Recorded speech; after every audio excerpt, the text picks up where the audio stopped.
বিসমিল্লাহির রহমানির রহিম। আসসালামু আলাইকুম ওয়া রাহমাতুল্লাহি ওয়া বারাকাতুহু। শুরু করছি সুখের সংসার অনুষ্ঠানটি। সুখের সংসার অনুষ্ঠানে আজ আমি আপনাদের সামনে যে ভিডিও নিয়ে উপস্থিত হয়েছি সেটি হচ্ছে বাক্য শক্তি ও কণ্ঠকে স্তম্ভ করার যন্ত্র। আবারও বলছি, আজ আমি আপনাদের সামনে যে ভিডিও নিয়ে উপস্থিত হয়েছি সেটি হচ্ছে বাক্য শক্তি ও কণ্ঠকে স্তম্ভ করার যন্ত্র। যারা নাকি আমার সুখের সংসার চ্যানেলটি ও আমার ভিডিওটি দেখতেছেন ও দেখবেন, আমি তাদেরকে সকলকেই অনুরোধ করে বলছি, সর্বপ্রথমে আপনি আপনার নিজ মোবাইলে আমার ভিডিওটিকে সাবস্ক্রাইব করুন। আপনি যদি আমার ভিডিওটিকে সাবস্ক্রাইব করে রাখুন, তাহা হলে আমি যে ভিডিও ছাড়ব সর্বপ্রথমে আপনার কাছে চলে যাবে, আপনি দেখতে পারবেন।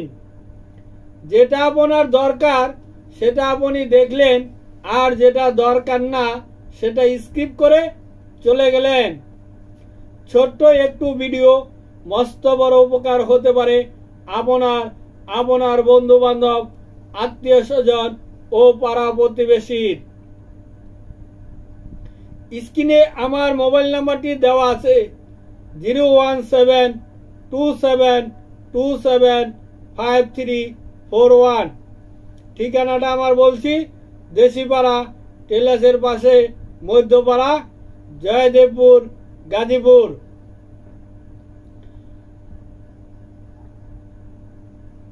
আমি ফকির ফয়সাল আহমেদ ইকবাল টাকার বিনিময়ে যে কোনো তাবিজ, কবজ, জার ফুক ইত্যাদি করে থাকি।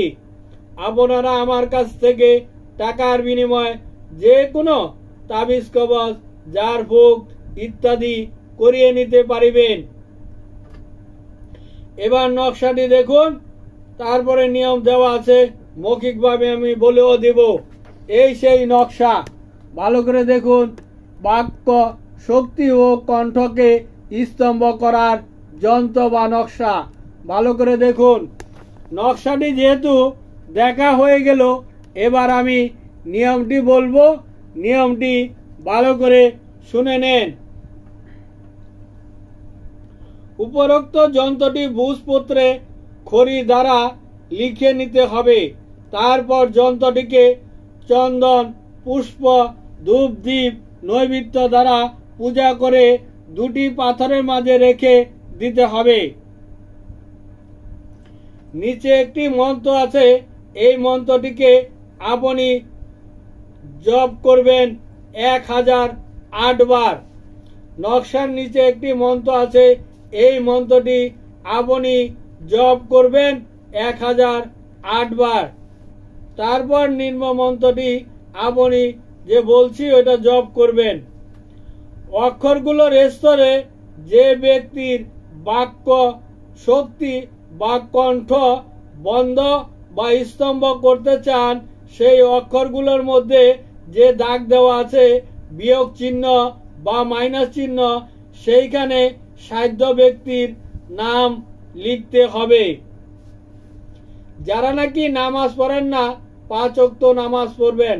নামাজ পড়লে মন ভালো থাকে, দিল ভালো থাকে, অন্তর ভালো থাকে, গুনাহ থেকে বেঁচে থাকা যায়। এ বলে বিদায় নিলাম।